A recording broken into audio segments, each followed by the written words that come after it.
নমস্কার। সোশ্যাল মিডিয়ার মধ্যে মা কাকিমা কাকু জেঠু, আমি কেন বলি জানো তো, যে বিজেপি ক্ষমতায় এলে এই পশ্চিমবাংলায় কেউ ভালো থাকবে না। এখনো পর্যন্ত ক্ষমতায় আসেনি। বিজেপি নেতা মঞ্চে দাঁড়িয়ে দাঁড়িয়ে যে কথাটা বলছে বাড়ির মেয়েদেরকে, বাড়ির মহিলাদেরকে যারা লক্ষ্মী ভাণ্ডার পায় তাদেরকে ঘরের মধ্যে বেঁধে রেখে দাও।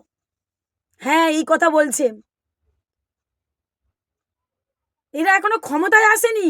শোনো কি বলছে, শোনো ভালো করে। লক্ষ্মীর ভান্ডার পাওয়া মায়েরা আছেন যারা জোড়া ফুলে ভোট দিতে যাবেন, আমি সেই সমস্ত পরিবারের স্বামীদেরকে বলছি, ওই মায়েদেরকে ঘরে বন্দি রেখে দেবেন।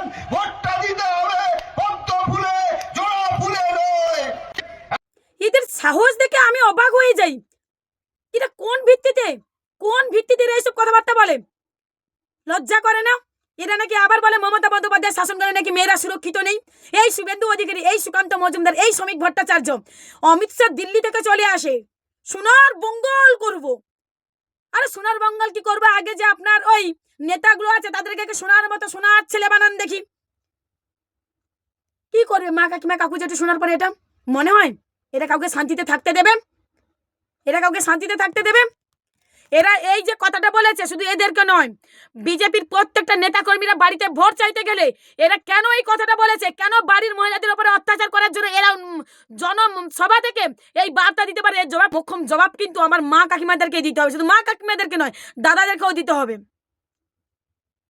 এখনো ক্ষমতায় আসেনি বলছে বাড়ির মহিলাদেরকে ঘরে বেঁধে রেখে দাও। বিজেপিকে ভোট দাও। ভোট দেবে না ছাই দেবে, একটা ভোট কেউ বিজেপিকে দেবে না।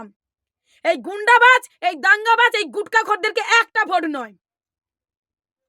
বাংলার সংস্কৃতিকে নষ্ট করছে, বাংলার মেয়েদের স্বাধীন যে গণতান্ত্রিক বেঁচে থাকার অধিকার সেটাকেও কেড়ে নিচ্ছে।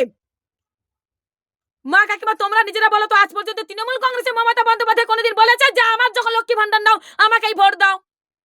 লক্ষ্মী ভান্ডার নেওয়ার পরে তো অনেক মায়েরা তো বিজেপিকে ভোটটা দাও না তোমরা? তারপরে কি মমতা বন্দ্যোপাধ্যায় লক্ষ্মী ভান্ডার বন্ধ করেছে তোমাদের? তাহলে এইসব নেতাটা এখনো ক্ষমতায় আসেনি বলার সাহস হয় কি করে?